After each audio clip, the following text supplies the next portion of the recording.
से और अब डोमेस्टिक इन्वेस्टर्स भी बाजार में पैसा लगाते हुए नजर आ रहे हैं। हमारे साथ कार्यक्रम में शामिल हो रही हैं Canara HSBC OBC life insurance की डायरेक्टर रितु गंगराड़े अरोड़ा। रितु जी, स्वागत है आपका CNBC आवाज पर।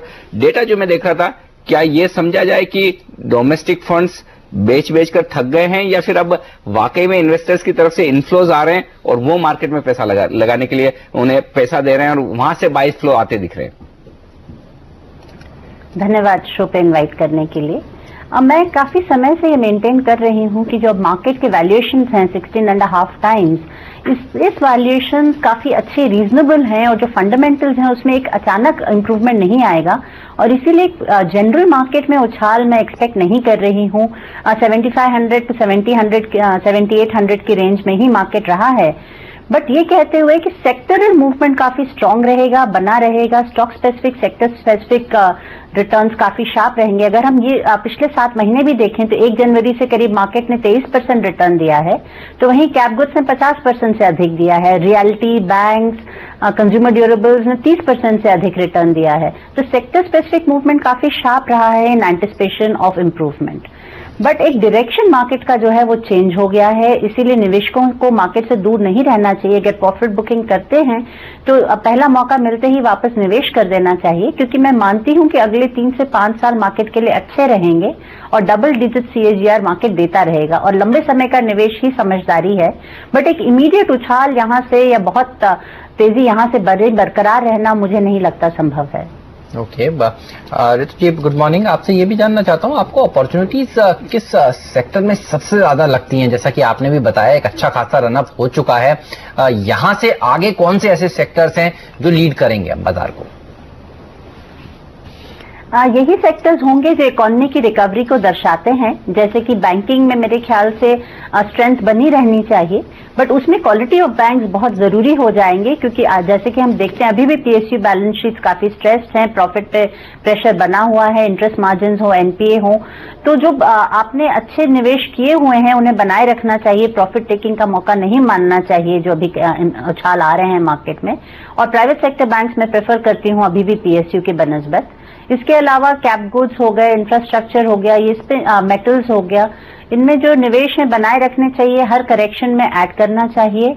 पर एक बैलेंस पोर्टफोलियो भी होना चाहिए, क्योंकि एक डायरेक्शनल अपस्विंग नहीं है मार्केट में। एक रेंज बनी हुई है with upward bias, downside protected है, तो इसीलिए एक बैलेंस भी होना चाहिए। IT वगैरह को, IT कंजम्पशन को नजरअंदाज कंप्लीटली नहीं करना चाहिए। रितु जी, जब आप ये कह रहे कि रेंज बाउंड बाजार दिख रहा है, वैल्यूएशन थोड़े से महंगे हैं, अगर करेक्शन होता है जो कि जनरली हम बाजार में अच्छी मूड के बाद देखते भी है, क्या ये समझना ठीक है कि 7400 7500 एक अच्छे बेस का काम कर सकता है, उससे ज्यादा करेक्शन की उम्मीद नहीं करनी चाहिए? 5-6% निफ्टी करेक्ट हो जाए बहुत है? यहाँ से एक बहुत बड़ा उछाल भी नहीं बनता और बहुत गिरावट नहीं बनती, क्योंकि उम्मीदें जाग गई हैं, सरकार काम भी कर रही है, बजट ठीक रहा है। तो मैं मानती हूँ कि यहाँ से 5-7% की गिरावट से ज्यादा गिरावट नहीं आना चाहिए। 10% बहुत हो गया, यानी कि 700 पॉइंट निफ्टी पर। और इसी तरह से एक डायरेक्शनल शिफ्ट हुआ है। मैं डेफिनेटली मानती हूँ अगले 3 से 5 साल के लिए मार्केट बहुत अच्छा रहेगा, बट ये मानना कि अगले 1 महीने में, 2 महीने में, 3 महीने में फिर से 20% का रिटर्न बनेगा, तो वो मुझे लगता है नहीं बनेगा। बट लंबे समय के लिए निवेश का जो भी मौका मार्केट देता है, करेक्शन आता है, तो उसमें निवेश करते रहना चाहिए। जिस तरह से अर्निंग सीजन अब तक निकल कर आया है, कुछ प्राइवेट सेक्टर बैंक्स ने नंबर्स पेश किए हैं, IT सेक्टर की कंपनियों ने नंबर पेश किए हैं, क्या व्यू बन रहा है आपको, और आगे कौन से ऐसे सेक्टर्स हैं जिनसे आपको अपेक्षा अच्छे नतीजों की है? इस रिजल्ट सीजन में मुझे नहीं लगता कि एक बहुत बड़ा सुधार आ सकता है, क्योंकि वास्तविकताएं नहीं बदली हैं बिजनेस के लिए पिछले 3 महीनों में। ऑर्डर बुक हो, चाहे प्रॉफिटेबिलिटी मार्जिन हो, इन्फ्लेशन बना रहा है, तो मुझे अर्निंग्स ग्रोथ ऑफ 13% रीजनेबल लगता है। तो एक बहुत बड़ा इंप्रूवमेंट नतीजों में नहीं आएगा, और नतीजों में आने से पहले काफी समय लगेगा। मुझे लगता है अभी 2 क्वार्टर और लगेंगे जब तक नतीजे सुधरना शुरू होंगे। और बैंक एक बहुत अच्छा तरीका होता है देखने का कि इकोनॉमी में इंप्रूवमेंट आ रहा है या नहीं।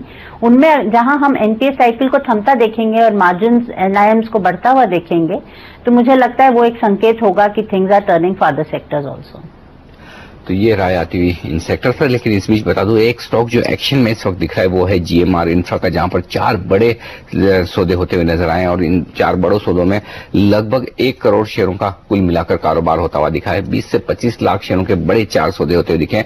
26 रुपए 30 पैसे से लेकर 26 रुपए 45 पैसे की रेंज में ये 4 बड़े ट्रेड हुए हैं। और उसके बाद आप देख सकते हैं स्टॉक 3% मजबूत है, भारी भरकम वॉल्यूम के साथ ये स्टॉक ऊपर की तरफ बढ़ता हुआ दिख रहा है। लेंगे एक छोटा सा ब्रेक के बाद रितु जी हमारे साथ हैं, जानेंगे बाजार पर और कुछ और सेक्टर्स पर उनकी राय। आप हमारे साथ बने रहिए।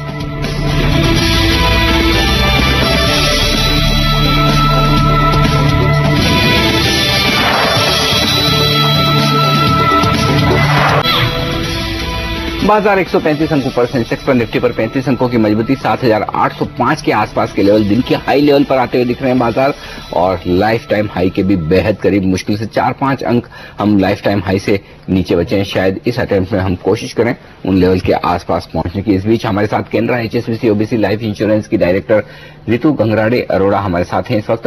रितु जी, बाजार के बारे में आप कह रहे थे कि रेंज बाउंड ट्रेड आपको नजर आता है, तो क्या इस वक्त ये सही होगा कि ज्यादा एग्रेसिव सेक्टर्स, बैंक या फिर रेट सेंसिटिव जो शेयर हैं उनसे निकलकर अब फिर से IT और फार्मा शेयरों में खरीदारी करने का मौका है? एक सेक्टरल रीबैलेंसिंग का मौका डेफिनेटली है। बहुत सारे सेक्टर्स काफी रिच हो गए हैं, उनको बिल्कुल जीरो नहीं करना चाहिए, बट उनमें कुछ पोजीशंस कम की जा सकती हैं और एक बैलेंस बना लेना चाहिए पोर्टफोलियो में, विद अ स्लाइट ओवरवेट जो सेक्टर्स बैंकिंग, कैपेक्स, इंफ्रा की हम बात करते हैं, बट क्वालिटी स्टॉक्स में। और मुझे लगता है अगले 6 महीने में इस तरह का पोर्टफोलियो आउट परफॉर्म करेगा मार्केट को।